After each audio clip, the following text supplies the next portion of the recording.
अस्सलामुअलैकुम।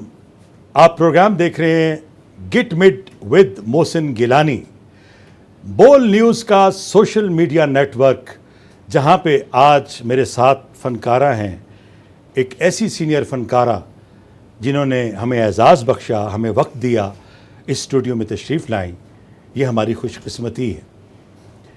रेडियो पाकिस्तान की सदाकारा, टीवी और फिल्म की सुपरस्टार जब जुमला बोलती हैं तो ऐसा उतार चढ़ाव के दिल पे असर करता है, और लफ्ज़ अपने वज़न के साथ इनकी ज़ुबान से अदा होते हैं।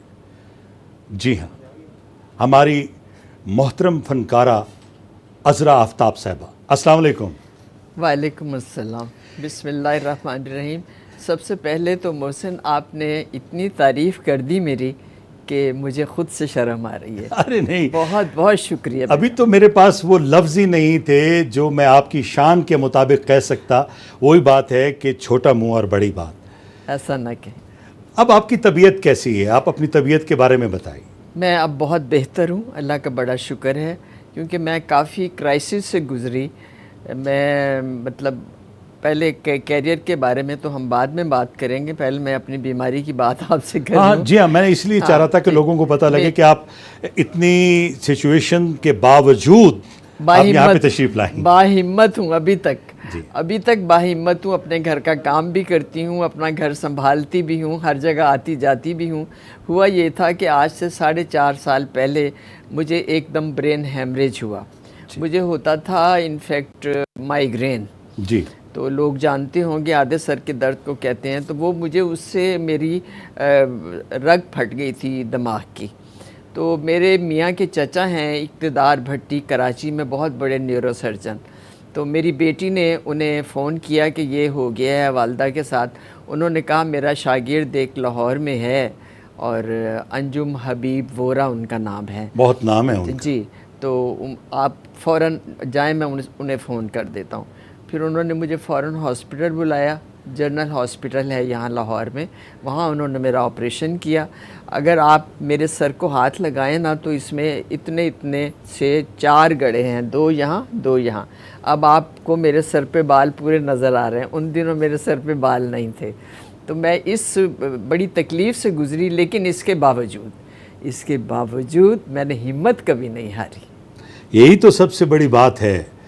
जो लोग हिम्मत नहीं हारते, कभी अल्लाह की रहमत से मायूस नहीं होते, वो हमेशा कामयाब होते हैं। हमारी बेबे की तरह।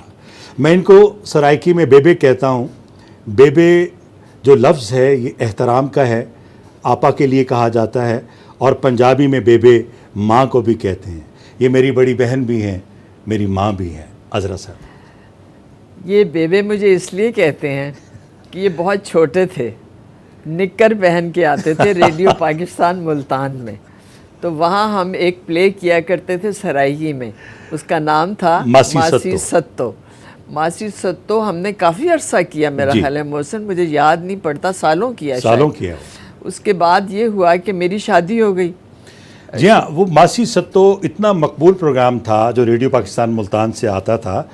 उसके बाद आप चली गई, शादी के बाद चली गई, तो लोग, मासूम लोग, फिर भी ख़त लिखते थे और उसमें 2 रुपए 4 रुपए जितने किसी के मतलब किसी की हैसियत होती थी, वो उसमें पैसे डाल के भेजता था रेडियो पाकिस्तान मुल्तान के उनको वापस बुलाएं मासी सत्तो को। उन दिनों पीले रंग का लिफाफा होता था डाक का मोहसिन, और आप यकीन करें वो लिफाफे मुझ तक पहुंचते भी थे लाहौर में। आप यकीन करें, लाहौर में मैं कॉलेज की वजह से आई थी, शादी होके नहीं आई थी। कॉलेज में दाखिला लिया था मैंने वहाँ आके, क्योंकि वहाँ मेरे भाई थे बड़े, आज़म खुर्शीद उनका नाम, अल्लाह उन्हें गरी के रहमत करे। बड़ी जल्दी अल्लाह, पाकिस्तान टेलीविज़न का बहुत बड़ा नाम, जनरल मैनेजर थे। तो हुआ ये था दरअसल कि वो एक टीन एज होती है ना, उसमें बड़ी एक्साइटमेंट होती है, और वो ज़माना हमारा, आज से मैं कुछ 40-45 साल 50 साल पहले की बात कर रही हूँ। तो हुआ ये कि मैं अपनी क्लास फेलो से कॉलेज में कहती थी मेरा भाई जनरल मैनेजर है जी पीटीवी में। तो वो सब कहती थी अच्छा हमें भी पीटीवी दिखाएं। मैं उन्हें ले जाती थी साथ, तो मैं वो अपने कमरे में बिठाते थे, चाय शाय पिलाते थे। फिर मैं जब बाहर निकलती थी उनके कमरे से तो लोग मुझे ऑफ़र करते थे कि आप ड्रामा क्यों नहीं करती, आप की आवाज़ भी अच्छी है, आप मतलब देखने में भी ठीक हैं। तब जवान थी तो मेरे भाई को पता चल गया कि लोग इसे ऑफ़र करते हैं। उन्होंने घर आके मुझे कहा आइंदा मेरे दफ्तर ना आना। तो भाई था ना, तो मैंने कहा जी ठीक है मैं नहीं आऊँगी। फिर उसके बाद इत्तेफाक ये हुआ मोहसिन कि बड़ी ज़ाती बातें हैं जो मैं आज आपसे कर रही हूँ। देखिए, हमारे प्रोग्राम का मकसद यही है कि जो बातें पहले आपने किसी इंटरव्यू में ना की हों वो बातें हम अपने देखने वालों को सुनाना चाहते हैं। बिल्कुल, इसीलिए मैं आपको तफसील से बता रही जी। फिर उनका दोस्त थे आफ्ताब साहब, उन्होंने शादी मेरी आफ्ताब साहब से करा दी कि ये बहुत, इसलिए अज़रा आफ्ताब, इसलिए मैं अज़रा आफ्ताब हूँ। जिस दिन हमारी शादी हुई है ना मोहसिन, उससे दूसरे तीसरे दिन के बाद आफ्ताब साहब का ट्रांसफ़र हो गया कोयटा। ये अब दिलचस्प कहानी नाजरीन, अब यहाँ पे कहानी एक और मोड़ लेती है। मुल्तान से लाहौर और शादी के बाद लाहौर से कोयटा, और उस वक्त कोयटा के हालात क्या थे और आपने कोयटा जाते ही टीवी ड्रामा भी कर दिया। मैं यही बताना चाह रही हूँ आपको। कोयटा में जब हम गए तो रास्ते में एयरपोर्ट जहाज़ में बैठे थे तो मुझे आफ्ताब ने कहा कि तुम्हें यहाँ बहुत लोग ऑफ़र करते थे प्लेस की, अगर तुम करना चाहती हो तो, और तुम में टैलेंट भी मैं देखता हूँ क्योंकि वो ख़ुद भी एक आर्टिस्ट है, लेकिन वो डिज़ाइनर है, तो पेंटर है माशाल्लाह, और इनाम याफ्ता पेंटर हैं, तो वो मैं बाद में बताऊँगी। तो उन्होंने मुझे कहा कि अगर तुम काम करना चाहती हो तो ज़रूर करो, मैं तुम्हारे साथ हूँ। मैं, आप यकीन करें मोहसिन और नाजरीन, कि अगर आफ्ताब मेरे साथ ना होते तो मैं आज अज़रा आफ्ताब ना होती।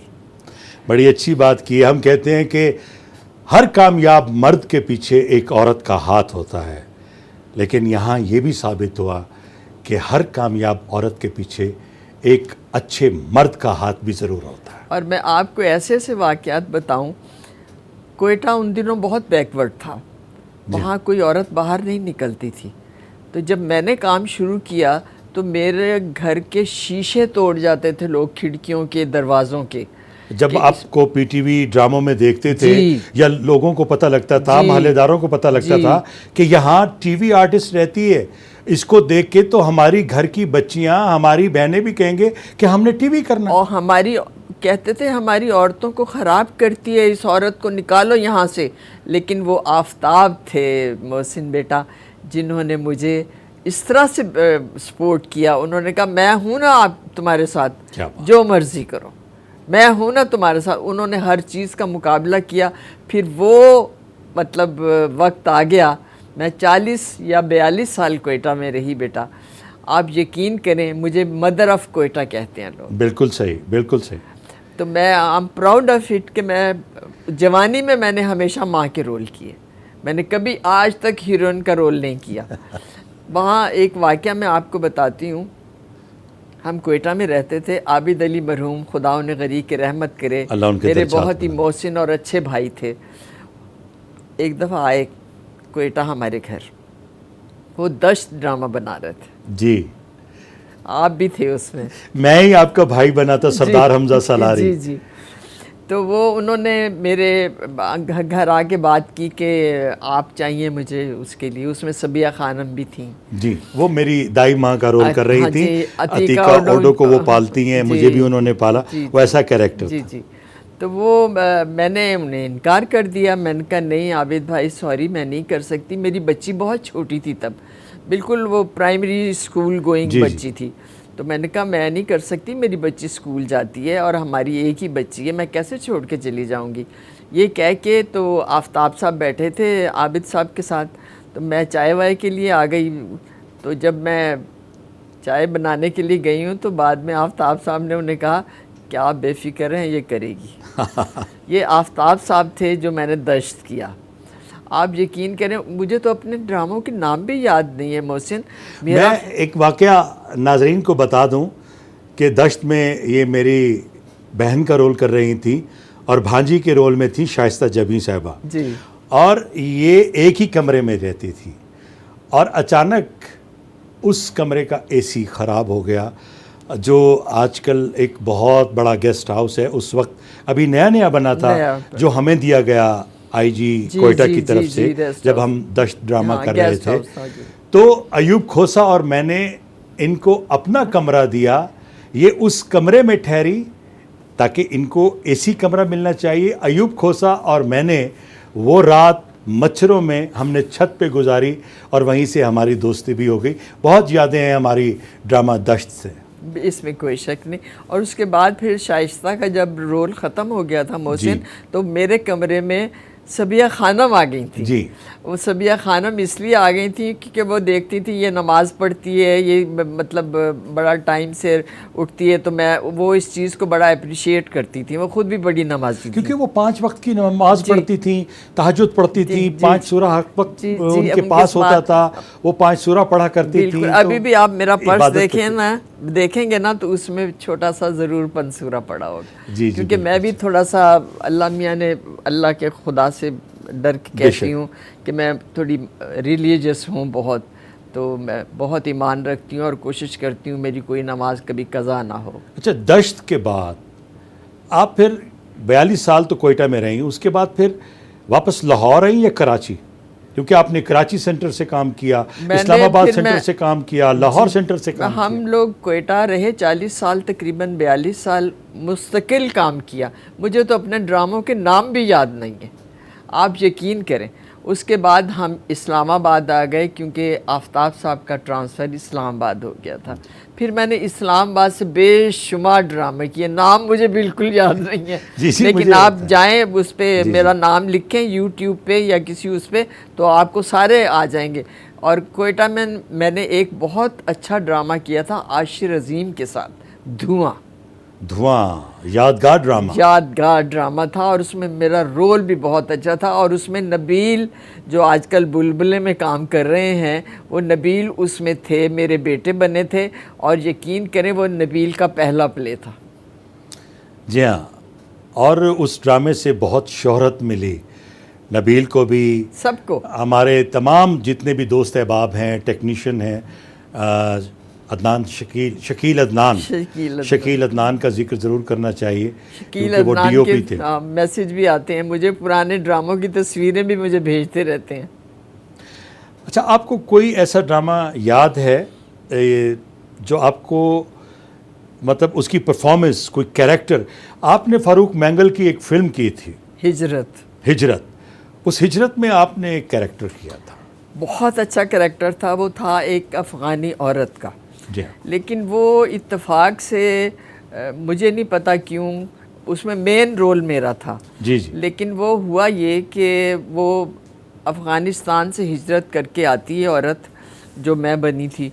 तो वो सारा वक्त वो बाढ़ जो लगी हुई थी ना अफ़गानिस्तान और पाकिस्तान के दरमियान, वो हमेशा वहीं खड़ी रहती थी और अपना मुल्क देखती रहती थी। वाह। तो मैं कहती हूँ वो तासुरात जो थे ना मेरे, वो मैं कभी नहीं भूल सकती। मेरा ख़्याल है कि अभी भी अगर मुझे वो रोल दिया जाए तो शायद मेरी आंखों में वही आंसू हों, वही उम्मीद हो और वही सब कुछ हो जो अपने वतन को देखने के लिए होता है।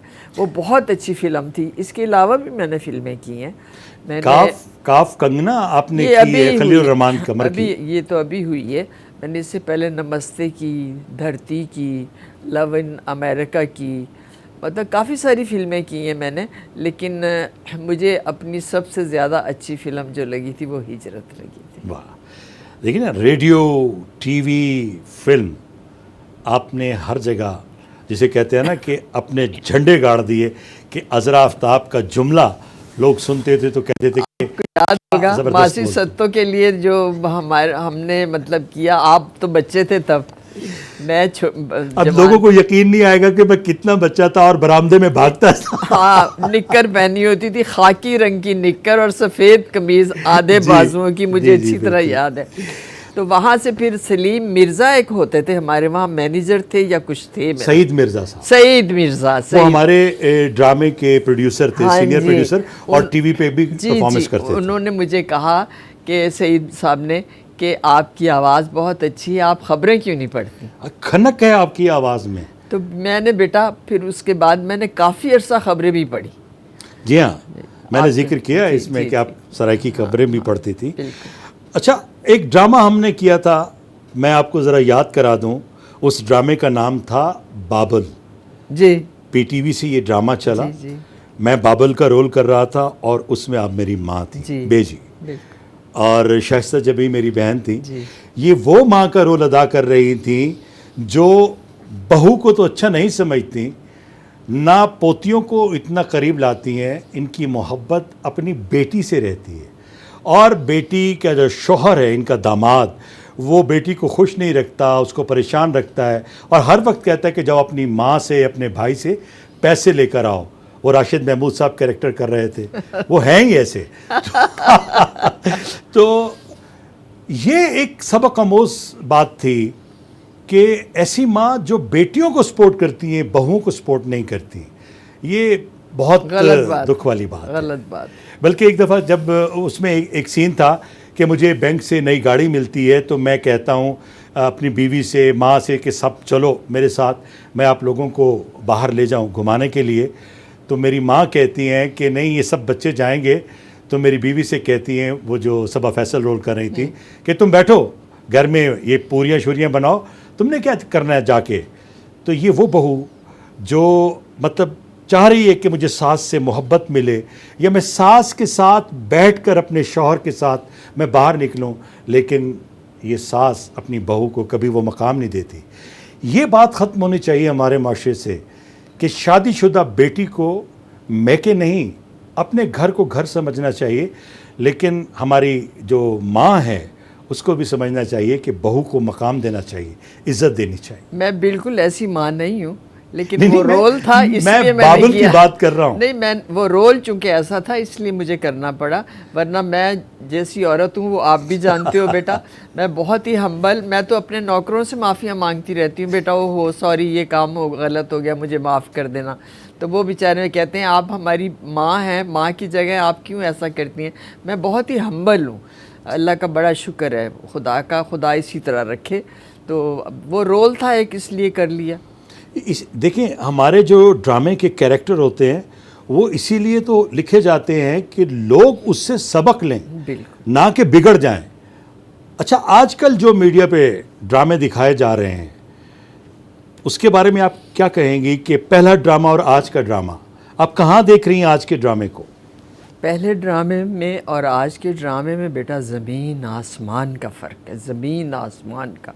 पहले हम ड्रामे देखते थे फैमिली के साथ बैठ के, अब हम ड्रामे आंखें चुरा लेते हैं जब बच्चों, जवान बच्चों के सामने वो लगे हुए हों। हाँ हाँ, और हम जैसे माँ बाप बूढ़े बैठे हों साथ, आप यकीन करें मैं तो वहाँ से उठ जाती हूँ, मैं बंद कर देती हूँ टीवी, या वहाँ से उठ जाती हूँ। क्योंकि आजकल ड्रामे चल रहे हैं जलन, आजकल ड्रामे चल रहे हैं एक दूसरे की शिकायतें, आजकल दीवानगी टाइप चीज़। सॉरी मैं नाम नहीं लेना चाहती ड्रामों का। मैं भी चाह रहा था कि जिक्र करूं, लेकिन फिर सोचा कि जिक्र क्या करना है, लोग खुद ड्रामे देख रहे हैं। जब हमारी ख़वातीन ऐसे ड्रामे पसंद करेंगी, उन ड्रामों को रेटिंग मिलेगी, तो जाहिर है प्रोडक्शन हाउस, प्रोड्यूसर, डायरेक्टर ऐसे ही ड्रामे लिखवाएंगे और उससे हमारा माशरा बिगड़ेगा, बच्चों पे बुरा असर पड़ेगा। पड़ रहा है। इसमें इतने इश्तहार होते हैं मोहसिन, आप यकीन करें आधा ड्रामा तो इश्तहारों में गुजर जाता है, इतने इश्तहार मिलते हैं ऐसे ड्रामों को। मैं तो हैरान हूँ कौन लोग देते हैं ऐसे ड्रामों को इश्तहार। अल्लाह हाफिज़। अल्लाह हाफिज़।